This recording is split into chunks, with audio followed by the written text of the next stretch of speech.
کل جو ایک حدیث میں نے شروع کی تھی مجلس کے آغاز میں، پوری نہیں پڑھ سکا تھا، کہ آخری زمانے میں قرآن کا صرف پیپر پہ لکھا ہوا رہ جائے گا، اسلام کا فقط نام رہ جائے گا، 4 چیزیں حلال کی جائیں گی. اس کا اگلا جملہ یہ تھا، مساجدہم معمورہ ومن الہدایت خالیہ ابدانہم قریبہ وقلوبہم بعیدہ. وہی حدیث. آخری زمانے میں مسجدیں بھری ہوئی ہوں گی، البتہ ہدایت سے خالی ہوں گی. ہدایت کوئی نہیں کرے گا. اور کیسے کرے؟ یہاں ہدایت کرنے جاؤ تو بد اخلاقی کا سرٹیفکیٹ مل جاتا ہے ممبروں پر سے. لیکن آخری زمانے کی نشانی ہے کہ مسجدیں بھری ہوں گی. اور ہمارے امام باڑے بھی ہمارے لیے تو مسجد ہی جیسا اسٹیٹس رکھتے ہیں. ہدایت نہیں ملے گی کسی کو. جسم قریب ہوں گے، دل دور ہوں گے.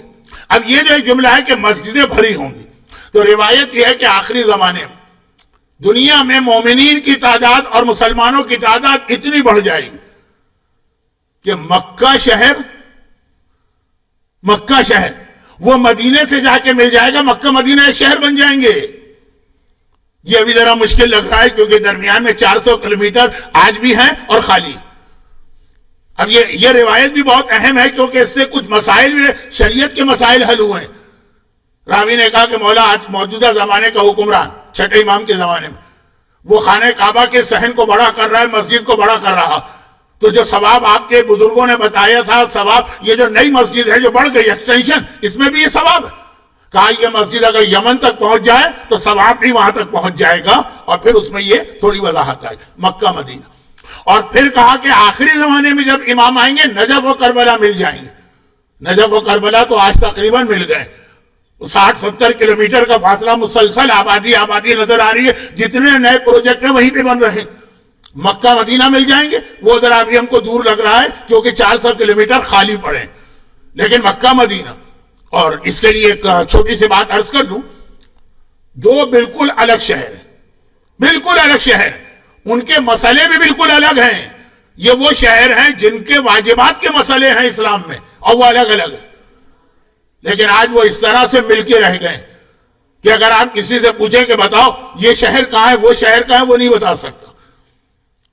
میں کوئی انڈیا کے شہروں کی بات نہیں کر رہا، وہاں بھی ایسے. میں پاکستان پنڈی اور اسلام آباد کی بات نہیں کر رہا، وہاں بھی ایسے. میں دبئی اور شارجہ کی بات نہیں کر رہا، میں بات کر رہا ہوں نجف اور کوفہ. نجف اور کوفہ یہ بالکل الگ شہر ہیں. نجف ایک بالکل الگ شہر ہے، کوفہ بالکل الگ شہر ہے. حتیٰ یہاں واجبات کے مسئلے بھی ہیں جو امام نے بتایا. کیا مسئلے؟ کوفے کے اندر آپ کو حق ہے کہ آپ چاہے نماز پوری پڑھیں چاہے قصر پڑھیں اگر آپ مسافر ہیں. نجف میں یہ اختیار نہیں. اس شہر میں جائیں گے تو یہ اختیار ہے، اس شہر میں جائیں گے یہ اختیار نہیں.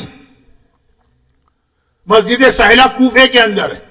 اس لیے مسجد سہلہ میں جب آپ نماز پڑھتے ہیں مغرب اور عشاء جاتے ہیں نا، مغرب عشاء ہی تو مخصوصی ہے وہاں پہ، تو عشاء کی نماز پوری پڑھتے ہیں. یہ آغا سیستانی کا فتویٰ ہے، سارے مراجع کا نہیں. لیکن یہ تو سب مانتے ہیں کہ مسجد کوفہ کا یہ مسئلہ. تو کوفہ شہر کا مسئلہ الگ ہے، نجف کا الگ ہے.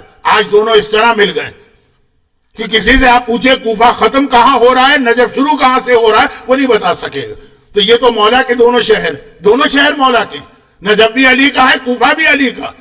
پکار کے مولا نے کہا کہ مکہ اللہ کا حرم ہے، مدینہ رسول اللہ کا حرم ہے، کوفہ میرا حرم ہے. لیکن نجف اور کربلا اسی طرح سے مل جائیں گے تو ایک ہی شہر بن جائے گا. آفس ہوگا کوفے میں، وہ تو آج نجف سے مل گیا. نجف میں ہوگی مولا کی امام زمانہ کی نماز کی جگہ، اور کربلا ہوگا امام زمانے کے سونے کی جگہ. ایک ہی جگہ. وہاں پہ ہر مومن اور مومنہ کو پہنچنا